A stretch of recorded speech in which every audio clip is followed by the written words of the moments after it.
Assalamualaikum class, hope you are doing well. We have studied in previous lectures about the wave equation. Now we have to study properties of wave. यानी waves जो हैं वो कौन कौन सी जो हैं वो properties show करती हैं. Basically there are three types of properties which wave shows, which is reflection, refraction and diffraction.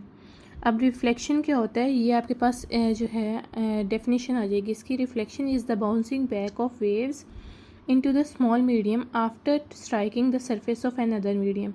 वो कह रहे हैं कि वेव्स का किसी चीज़ से टकरा के उसी मीडियम में वापस आ जाने को आप क्या कहते हो, रिफ्लेक्शन कहते हो. अब इसकी एक्सप्लेनेशन आपको ये गिवन है. बेसिकली ये एग्जांपल है.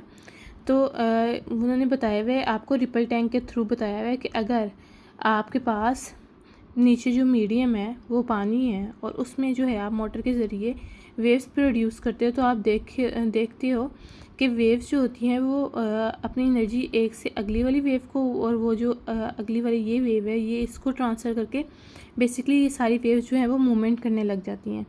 इस फिनोमिनन को आप क्या कहते हो, रिपल टैंक सेटअप. ठीक है, जिससे आपको पता चलता है कि वेव जो है वो एक जगह से दूसरी जगह ट्रैवल करती हैं, और क्या ट्रैवल करती हैं, एनर्जी को ट्रैवल करती हैं. रिफ्लेक्शन अगर when wave strike a surface and bounce back into the same medium, ये हमने डेफिनेशन में पढ़ लिए. This behaviour can be clearly observe using a ripple tank. In this setup, when straight water waves generated by a vibrating bar move across the tank and strike a barrier, they reflect from the surface. अब वो क्या कह रहे हैं कि जब आपके पास water waves होती हैं उसमें आप जब एक वाइब्रेटिंग बार से वेव्स प्रोड्यूस करते हो तो वो क्या इस सरफेस पे टकराने के बाद वापस जो है जहाँ से वो स्टार्ट हुई थी वापस वहाँ चली जाती हैं. और इस फिनोमिनन को आप क्या मतलब देखने से आपको क्या पता चलता है ये कौन सा फिनोमिनन है, ये रिफ्लेक्शन का फिनोमिनन है. The angle eight which the waves approach the barrier is called angle of incident and the angle eight which they reflect is called angle of reflection. Incident से ही पता चल रहा है यहाँ पर आके वो किसी चीज़ से स्ट्राइक करेंगे, इंसिडेंट होंगे किसी चीज़ पे. तो जिस एंगल पे आके वो इंसिडेंट होंगी, आके स्ट्राइक करेंगे, उसको एंगल ऑफ इंसिडेंट, और जिस एंगल से वो वापस पीछे की तरफ जाएंगी उस एंगल को आप एंगल ऑफ रिफ्लेक्शन कहते हो. These two angles are always equal, ये हमेशा इक्वल होते हैं. This is known as angle of reflection, law of reflection. यानी जिसमें angle of incident angle of reflection के इक्वल होगा उसको आप कहते हो लॉ ऑफ रिफ्लेक्शन. और इसके डेली लाइफ में जो एग्जांपल्स हैं वो हैं this property is common to all the types of waves including water waves, sound waves such as echoes, light waves as seen in mirrors. ठीक है, नेक्स्ट वन है रिफ्रैक्शन.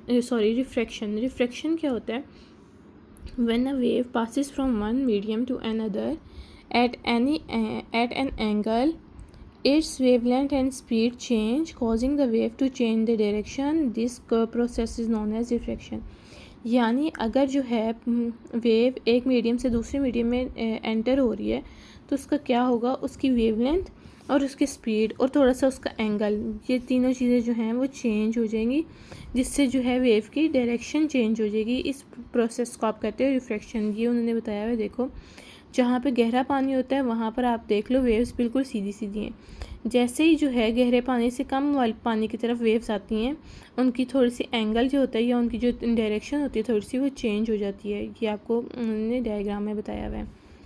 ये आपके पास डेफिनेशन आ जाएगी, आपने फिर एक्सप्लेनेशन बतानी है. As the water waves cross into this shallow region they slow down and bend, demonstrating the refraction of waves. Although the speed and the wavelength of the waves change during this process, their frequency remains same. अब वो क्या कह रहे हैं, वो कह रहे हैं जैसे ही वो डीप वाटर से शैलो वाटर की तरफ आते हैं वो स्लो डाउन हो जाती हैं, जिसकी वजह से उनकी जो आपके पास वेवलेंथ होती है और स्पीड वो तो चेंज होती ही होती है, बट उनकी फ्रीक्वेंसी जो होती है वो सेम रहती है. ये बात आपने याद रखनी है कि रिफ्रैक्शन में वेव्स की फ्रीक्वेंसी सेम रहती है. This bending occur because wave travel faster in deeper water and slower in shallow water. अब ये क्यों होता है, वजह क्या है इसकी, इसके पीछे कॉज क्या है. इसके पीछे ये कॉज है कि अब वो जो आपके पास वेव्स होती हैं वो डीपर वाटर में ज़्यादा तेज़ी से ट्रैवल करती हैं, जबकि जो शैलो वाटर है उसमें स्लोअर जो है वो आप कह लें चलती हैं, creating a noticeable change in direction. This change in way behaviour also illustrated, उन्होंने ये डायग्राम से बताया हुआ है. ये आपने करना है, ये मैंने यहाँ पे कटिंग हुई है बट आपने ये सारा करना है. मैंने इसलिए रेज कर दी, आपने ये सारा करना है। अब वो कह रहे हैं where wave fronts are shown bending as they pass from deep water into shallow water with a shorter wavelength in the shallow region. The bending clearly show how the direction and spacing of waves are affected by the depth of the water. Wave front basically ये waves होती हैं, ठीक है, इनको कहते हैं wave fronts. तो अब वो आपको उन्होंने डायग्राम में बताया हुआ है कि उसमें आपने उन्हें देख रहे हैं कि शैलो वाटर में जो है, सॉरी डीप वाटर में जो है वो जो उनकी पहले से एंगल था, ये जो पहले से पोजीशन थी वो एज इट इज़ थी। जैसे जैसे वो स्लोअर शैलो वाटर की तरफ आते रहे हैं, वेव्स आ रही हैं, वहाँ पर आके उनके दरमियान देखो स्पेसिंग भी कम हो गई है और उनके अंदर जो उनकी वेवलेंथ है, आपने पढ़ा ही हुआ है क्रस्ट और क्रस्ट से क्रस्ट तक का फासला और ट्रफ से ट्रफ तक का फासले को वेवलेंथ कहते हैं। तो वो भी जो है अकॉर्डिंग टू शैलो वाटर कम हो गया या ज़्यादा हो गया, बेसिकली कम ही होगा, क्योंकि हमने पढ़ा था डीप वाटर में जो होगा वो ज़्यादा तेज़ी से ट्रैवल करती हैं और शैलो वाटर में कम तेज़ी से ट्रैवल करते हैं, तो यहाँ पर जो उनकी वेवलेंथ होगी वो कम ही होगी। नेक्स्ट है डिफ्रैक्शन ऑफ वेव्स। डिफ्रैक्शन क्या होता है? बेसिकली वेव का अपने किसी ऑब्स्टेकल के दरमियान को मुड़ जाना, उसको कहते हैं आप डिफ्रैक्शन। मीन्स अगर यहाँ पे भी मैं एक स्लिट लगा दूँ और यहाँ से भी एक स्लिट लगा दूँ, तो पानी, अगर मैं यहाँ पे पानी गिराती हूँ, पानी क्या करेगा, इन दोनों स्लिट के दरमियान से ऐसे होके गुजरेगा। तो means bending of waves across its border is known as diffraction, ठीक है। Diffraction is bending and spreading of waves as they pass through a narrow slit or move around the obstacle.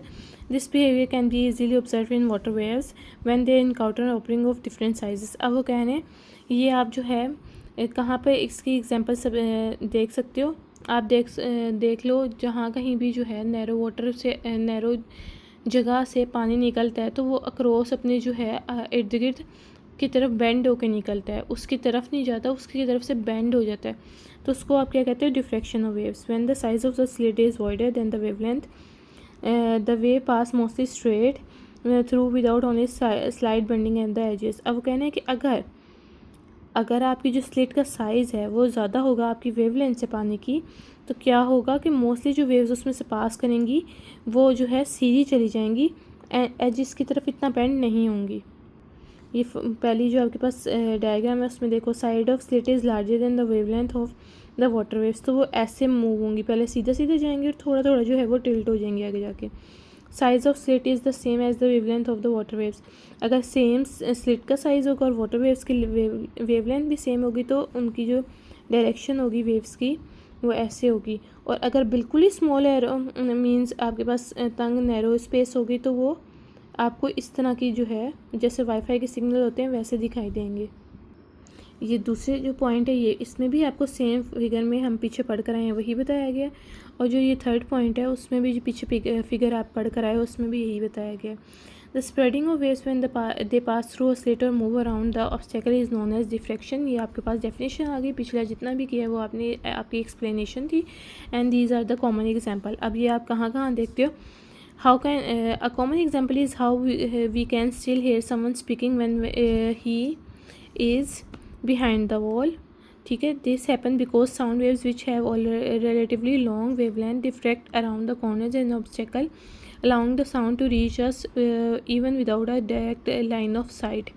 अब वो क्या कह रहे हैं कि अगर आप किसी को बुलाओ, दीवार के पीछे से भी बुलाओ, तब भी जो है हमारे पास उसकी आवाज़ सुनाई दे देती है हमें, तो वो क्या होती है कि साउंड की जो वेव्स होती हैं वो उस दीवार के ऑब्स्टेकल्स के जो है ना उसके अराउंड मुड़ जाती हैं और वहाँ से ट्रैवल करके हमारे कानों तक पहुँच जाती हैं। अब आप लोगों ने ये तीनों जो हैं प्रॉपर्टीज़ वेव्स की पढ़ ली हैं। अगर लॉन्ग आएगा तो आपने तीनों में यही सेम बताना है कि पहले जो है उसकी डेफिनेशन बताओगे आप उसको, सेकंड पे आप उसकी एग्जांपल बताओगे, सॉरी एक्सप्लेनेशन बताओगे, सेकंड पे आप उसकी एक्सप्लेनेशन बताओगे, और लास्टली आप उसकी कॉमन एग्जांपल बताओगे कि कहाँ कहाँ उसका जो है यूज़ है, ठीक है। और ये जो है आपके पास आज का टॉपिक आपका कंप्लीट हो गया। कल हम करेंगे सिस्मिक एंड सुनामी वेव्स, और जो आपके पास पिछले चैप्टर का कंस्ट्रक्टेड क्वेश्चन रह गए हैं वो जब ये चैप्टर कंप्लीट होगा इसके भी और उसके भी मैं दोनों के इकट्ठे आप लोगों को जो है वो सेंड कर दूँगी, ओके। तो अगर कोई आपको इतनी डिफ़िकल्टी आ रही है, ये कोई भी इस चैप्टर से रिलेटेड या इस टॉपिक से रिलेटेड कोई भी क्यूरी है, तो आप जो है वो मुझे मैसेज करके पूछ सकते हैं।